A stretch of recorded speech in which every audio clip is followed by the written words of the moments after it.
চার্জে লাগিয়ে ল্যাপটপ ব্যবহার করলে কি ব্যাটারি নষ্ট হয়ে যায়? অনেকে মনে করেন আপনার ল্যাপটপ চার্জে লাগানো অবস্থায় যদি রাখেন, চার্জে লাগায় যদি ইউজ করেন তাহলে দ্রুত ব্যাটারি নষ্ট হয়ে যাবে। তবে এটা পুরোপুরি নিশ্চিত যে কোনো ল্যাপটপে আপনার চার্জে লাগানোর পর যদি আপনি ইউজ করেন কোনোভাবে সাধারণভাবে আপনার কি হয় না, নষ্ট হয় না। বর্তমানে বেশিরভাগ ল্যাপটপে আপনার এমন চার্জিং সিস্টেম আছে যেখানে আপনার ধরুন যে 100% চার্জ হওয়ার পরে চার্জ আর ঢুকে না, তখন আপনার ল্যাপটপের প্রয়োজনীয় পাওয়ার অ্যাডাপ্টার থেকেই নেয়। তাই চার্জে লাগিয়ে আপনার ব্যবহার করলে ব্যাটারি সাধারণভাবে নষ্ট হয় না। তাহলে সমস্যা কোথায়? এখানে সমস্যা হচ্ছে আপনার অতিরিক্ত হিটের কারণে। অতিরিক্ত ল্যাপটপ যখন আপনার হিট হয়ে যায় তখন আপনার ব্যাটারি হেলথটা অনেক কমে যায়, যার জন্য এই ব্যাটারি হেলথ দ্রুত কমে যায়, তার জন্য আপনার ব্যাটারিটা কি নষ্ট হয়ে থাকে।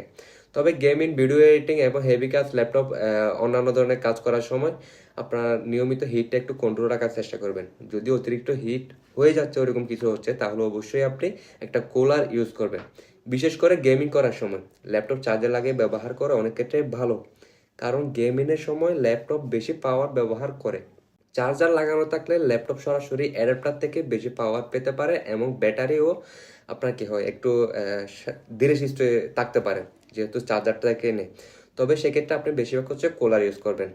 আর হচ্ছে বিছানা, বালিশ বা নরম জায়গা থেকে অবশ্যই ল্যাপটপটাকে দূরে রাখবেন, কেননা এটাতে আপনার বাতাসটা ঢুকতেও পারে না আর বাইরে হতেও পারে না, যার কারণে বেশি গরম হয়ে যায়। গরম হয়ে গেলে আপনার ব্যাটারির হেলথটা কমে যায়, যার জন্য আপনার ল্যাপটপের ব্যাটারিটা কি নষ্ট হয়ে যায়। শুধু খেয়াল রাখবেন ল্যাপটপটা যাতে অতিরিক্ত গরম না হয়, কুলার সিস্টেমটা ঠিকভাবে চলতেছে কি না এসব দেখবেন। এমন আরও দরকারি আপনার টিপস পেতে অবশ্যই আমাদের জাইম পেজটা ফলো রাখুন। আপনাদের সকল প্রশ্নের উত্তর অবশ্যই আমরা এখন থেকে নিয়মিত দিব, কারণ আমাদের কাস্টমার শুধু এখন বাংলাদেশের মধ্যে চিটাগাংয়ে না, এর বাইরেও আছে যারা আমাদের থেকে সরাসরি এসে সার্ভিস নিতে পারতেছে না, যার জন্য এই সিস্টেমটা অবশ্যই চালু করতে হচ্ছে, যেটা আপনাদেরকে এরকম পরামর্শ প্লাস টিপস ইনশাল্লাহ আজ থেকে নিয়মিত চলমান থাকবে।